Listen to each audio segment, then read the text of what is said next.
Hi class. Today we will be discussing the last portion, that is the epilogue of the play The Fire and the Rain. I hope the other parts are clear.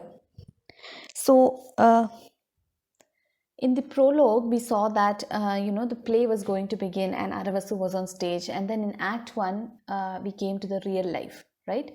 The epilogue, we are going to go back into the play within the play.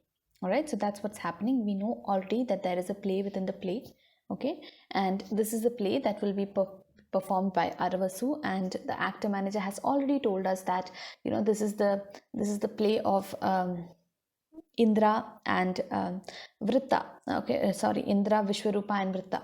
That is the play that is going to be held here. All right, and that is what is there in the epilogue.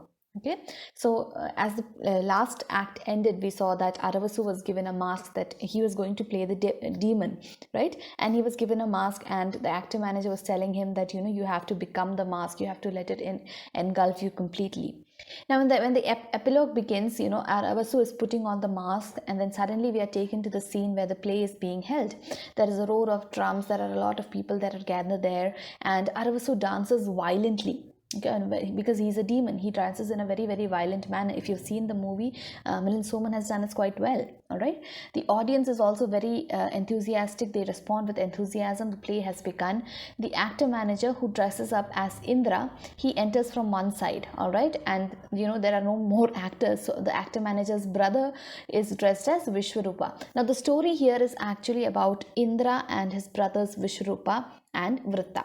All right, now Brahma created Indra, all right, but Indra was born out of his union with a god, all right, and he is called the king of gods, okay, and he considers himself to be king because Brahma, the father of all creation, has given birth to him, okay, but he fell in love with a normal human person, a mortal being, all right, and he produced a son with that human womb, and that son is actually Vishwarupa, and he named him the son of the king of men. All right, again that was not enough. He again fell in love with a woman from the nether world. Okay, so look at the three worlds are presented here. The heaven world is where Indra was born, the human world is where Vishwarupa was born, and the nether world, or the underground world, is where he mated with a demon woman. All right, and he gave birth to a demon son, a third son, who's called Vritra. Okay, so these are the three sons that Brahma has, and Indra is very jealous of his brothers. Okay, he wants to get rid of Vishwarupa because he wants to become supreme, and he is jealous of the popularity. He feels like Vishwarupa's popularity is eclipsing on his own popularity, and that's why he wants to get rid of Vishwarupa altogether. But Brahma knows how Indra is, so he has asked Vritta to take care or to always protect Vishwarupa, and that's why Vritta never leaves Vishwarupa's side. So the only way in which Indra can kill Vishwarupa is if he can get him alone without Vritta. So the idea that he gets is to create a fire sacrifice, a fire ritual. All right, so he decides to do that because because Vritta is a demon, he is not allowed to enter the fire ritual place. All right, so that is the story. That is not what is presented here, but that is the background story of the play within the play that we are going to watch. So Vishwarupa comes in. Vritta is also, Vishwa and Vishwarupa are dancing, and the audience are very happy. Indra enters, and then he starts talking to the audience, and he tells everyone about how he should be the supreme in the three worlds, but he fell in love and he made Vishwarupa and Vritta. All right, and Vishwarupa is the king of the men, and Vritta is the king of the netherworld. Okay, and he told Vritta, protect your brother Vishwarupa, the king of men, if not necessary with your own life, for Indra is bound to try and harm him. So Brahma knew that this will happen, so he had asked Vritta to save him, and the two are inseparable, Indra says. Okay, and that is why he tried to even send this enchanting, beautiful the Rambhama pole, enchanting celestial beauty he sent to lure Vishwarupa, but he still would not separate from that demon man. And now I have only this one idea. all right, and he has this idea that he's organizing a fire sacrifice in the honor of their father Brahma, and he has invited all the gods and men to the sacrifice. But obviously Vritta cannot enter that sacrifice. But as Vishwarupa and Vritta come, Vritta tries to enter that place, but Indra stops him and he says that he is a demon, he is a Rakshasa. Vishwarupa says that, but brother, he is our father's son, hence he is our brother, and like our father, a Brahmin. Surely you will not forbid him entry. But Indra says that his mother was a demoness, a demon blood flows in his veins, all right, and we cannot permit a demon to enter near the altar because he will be tempted to desecrate it. These rules are not what we made, these are very ancient, so we should not change it. So Vishwarupa agrees and he asks Vritta to wait outside while he goes into the enclosure.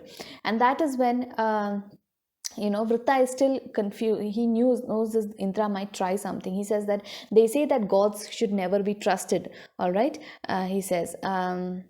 And then he says that even their silences have double meaning, and hence third, you cannot never trust gods. And he's afraid for his brother, but he stands outside, and he's in a worried state. So our Aravasu, who's playing Vritta, stands on the side while Vishwarupa and Indra, played by the actor manager, they go to the place where they have a sacrifice sort of stage made up. All right, and aside, on the aside, that means he is in character, but in his mind as an aside, not to the characters on the stage, but as to for the audience to hear, as a I hope you know the dramatic sorry, I forgot the word. The dramatic device of aside. It is a sort of aside monologue. It's all one category where in a monologue you are speaking, but you're speaking it consciously for the audience to hear. But in an aside, it's sort of like an inner dialogue that you have in yourself. But obviously, because the unlike films, we cannot have audio recorded. In drama, these people, they will speak out loud, but actually they are thinking for themselves. Okay, so as an aside, Aravasu, dressed as the demon, is thinking of Nithilai, all right, and he feels, he's hoping that she is safe. He hopes that she has somehow come here and is watching him. All right, then we come back to the play, and Vishwarupa enters the sacrificial pavilion, and they mimic the actions of pouring things into the fire and all that. And suddenly Indra goes behind Vishwarupa and takes up his thunderbolt, which is his weapon, and he takes aim and he plunges it into Vishwarupa's back. So he kills Vishwarupa. All right, Vishwarupa screams, very very bad scream, and Paravasu suddenly, now see, there is a stage play happening on the stage, but Paravasu is sitting in the front and watching it, right? When he sees that എന്താണ് സംഭവിച്ചത്, one brother is attacking his brother from behind. He's plunging a thunder bolt into his back, right? And Vishwarupa screams when that happens. Okay, and suddenly Paravasu is something awakens with him. This is sort of like what happens in Hamlet, when Hamletilum play within the play vechittu Claudius is made to feel his guilt by showing the exact scene of how the king was killed, the old king Hamlet was killed.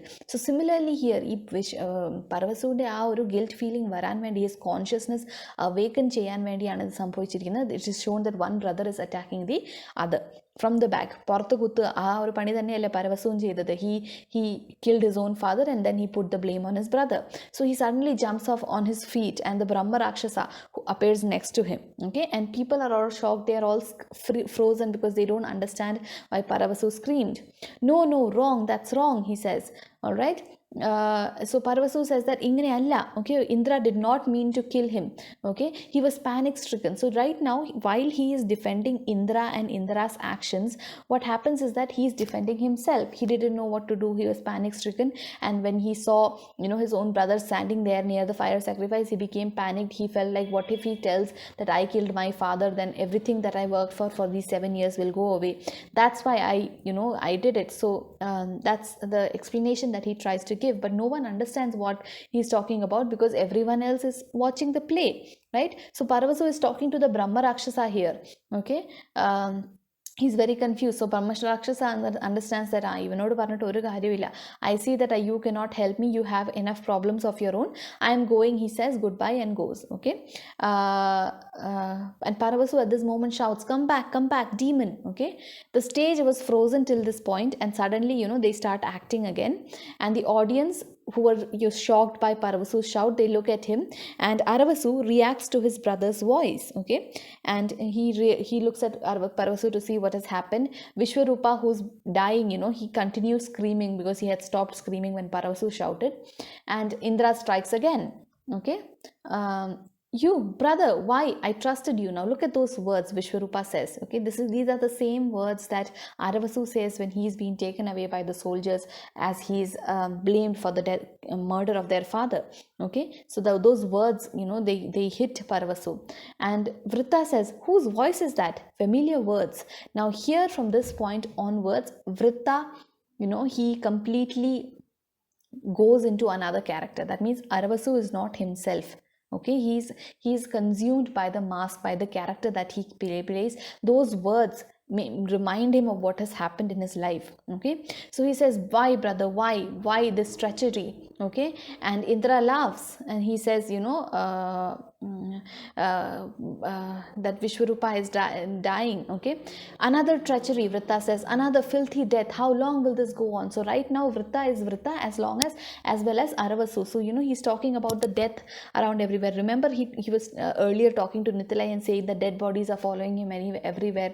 So he attracts Indra. Okay, so right now he is doing the act, but at the same time he's also attacking for Aravasu himself. Okay, so the actor manager is shocked, because that is not a part of the play when Vritta attacks him. But he is also a good actor, so he goes along. He tries to run away, but Vritta chases him. Vritta says, you can elude me, Indra, but you can't escape. Even if you fly, I will come and find you, I will destroy you. Okay, and then what he does is that he there is a guard standing by there. He takes the torch from him. Torch എന്ന് പറയുന്നത് നമ്മുടെ torch അല്ല, the fire, തീയും കൊണ്ടുള്ള ഈ കൊള്ളി, തീയിൻ്റെ കൊള്ളി പോലത്തെ. I don't know the Malayalam word for that. There's a structure, and then there's fire burning, and people hold it in their hands. Okay, so he takes that torch from him and he rushes towards the real sacrificial enclosure. ഇതുവരെ നാടകത്തിന് ഉണ്ടാക്കിയേക്കുന്ന ഒരു sacrificial എൻക്ലോഷറായിരുന്നു നിന്നിരുന്നത്. പക്ഷേ അവിടുന്ന് മാറി Aravasu as Vritta is going to the real sacrificial enclosure. Okay, and the actor manager realizes that കൈവിട്ടു പോയി, എന്തോ സംഭവിക്കുന്നു. No, stop him. Okay, 2 or 3 guards try to stop him, but he's unstoppable. He takes out a sword from another guard's belt and says that I am a Brahmin, if you try to stop me, I will kill myself. Okay, so I am a Brahmin, if you try to stop me, I will kill myself. But if a Brahmin kills himself because of you, the sin of killing a Brahmin will be on your head, so you can't stop me. But I am also a Rakshasa, and I will kill anyone who tries to stop me. This here is the dual identity throughout the play.